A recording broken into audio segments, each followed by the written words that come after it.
प्रकाश तिवारी, राष्ट्रीय अध्यक्ष, मानवतावादी कैंडिडेट, योग युग परिवर्तन आश्रम, सोनापार सड़क, तेहरा बाजार, पल्ला। आज आप लोगों को हमारा आत्मा की कथा भाग 4 से एपिसोड नंबर 339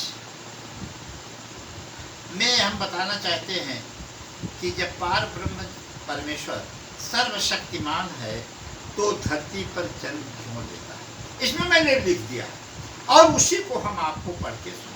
पार ब्रह्म परमेश्वर कोई मामूली चीज तो है नहीं, उसे बिल्कुल विलास सृष्ट लय होई, आंख झपकते ही पूरी सृष्टि की लय कर सकता है। ऐसा पार ब्रह्म परमेश्वर आखिर धरती पर क्यों आता है, इसे हम आपको हमारा आत्मा की कथा ने एपिसोड नंबर 439 में बताते हैं। अब आप लोग ध्यान से सुने। हमारी आत्मा कहती थी मैं बड़े ध्यान से सुनता था, सारी बातें सुन करके पूरा का पूरा लिखता था। मैं नहीं लिख रहा था, हमारा आत्मा बता रही थी, मेरी कलम चल रही थी और बीच बीच में हंसती थी, वो हंसी सुनाई पड़ती थी और कुछ बातें जो गंभीर रही वो गले न मेरे पड़ती थी। कुछ इतना ठोस ज्ञान बताती थी कि मेरे भी गले नहीं पड़ती थी। आगे क्या होता है, इसी बात को लेकर के एक प्रश्न बार बार पूछता था, वह उत्तर मुझको देती जब तक मेरे गले न उतरता था। वो उत्तर, लेकिन एक चीज था, हमारा आत्मा एक ऐसी चीज है, ऐसी साथी है, चित्त के समान मुझे कोई नहीं मिला चेला, इसीलिए गोरखनाथ घूमते हैं अकेला। वो ऐसी चीज है कि 100 बार आप प्रश्न बच्चे के समान पूछेंगे तो आपको उत्तर अवश्य देगी। इसलिए आप माँ और बाप से बढ़कर भी हमारा आत्मा है, वो आपको उत्तर देती रहेगी। वही दशा मेरी भी थी। पहले भी ये प्रश्न पूछा जो पुनः पूछने वाला था, प्रश्न दिमाग में उलझा वो जैसे गले का माला था। जैसे गले का माला लगाओ वैसे मेरे दिमाग में प्रश्न उलझा था। मैं बार बार हमारा आत्मा से पूछ रहा था, हे हमारी आत्मा, हाथ जोड़कर एक प्रश्न मैं पूछता हूँ, इसका उत्तर बता दीजिए। दिमाग से अब तो ऊँघता हूँ, दिमाग से ऊँघ रहा हूँ, इसका भी उत्तर बताइए। पार ब्रह्म जब पूरी धरती का संचालन करता है, कण कण में है व्याप्त सदा, सब में वह ताकत भरता है।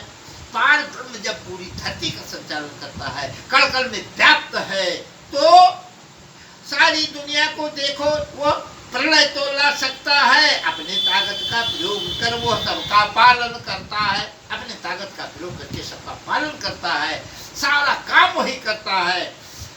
जब चाहे सृष्टि शून्य कर दे, जब चाहे वह निर्माण करे, ऐसे पावन पवित्र प्रभु का संत सदा ही ध्यान धरे। संतों का काम है ऐसे पावन पवित्र प्रभु का ध्यान करते हैं। ऐसे पावन पवित्र प्रभु की मैं बात कर रहा हूँ। मानो जब दिल से पुकारता है प्रकट तुरंत हो जाते हैं, संतों को वो सुख दे करके फिर गायब हो जाते हैं।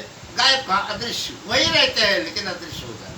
संतों को वो सुख देते रहते हैं, वो सारी शक्ति उसी के अंदर। फिर जन्म यहाँ क्यों लेता है, इस धरती पर भ्रमण करता संतों को सुख देता है। फिर जन्म क्यों लेता है, इस धरती पर भ्रमण क्यों करता है, संतों को सुख क्यों देता है।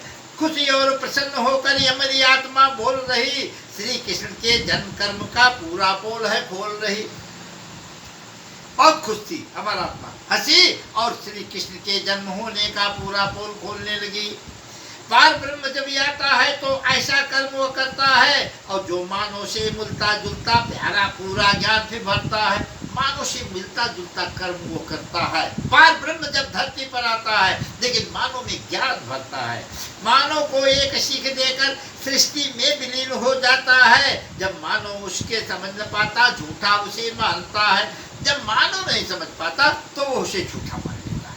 यही है असली सच्चाई। इस प्रकार से श्री कृष्ण की गाथा मानव हित में बनी हुई और जो मानव इसका मनन करे उसे स्वर्गलोक है मिली हुई। श्री कृष्ण की गाथा मानव हित के लिए बनी है और जो इसका मनन करता है उसे मोक्ष प्राप्त होता है। आगे हम बताएंगे कि श्री कृष्ण कैसे क्यों जन्म लिए और क्यों जो है, यह अगले एपिसोड में आपको बताएंगे।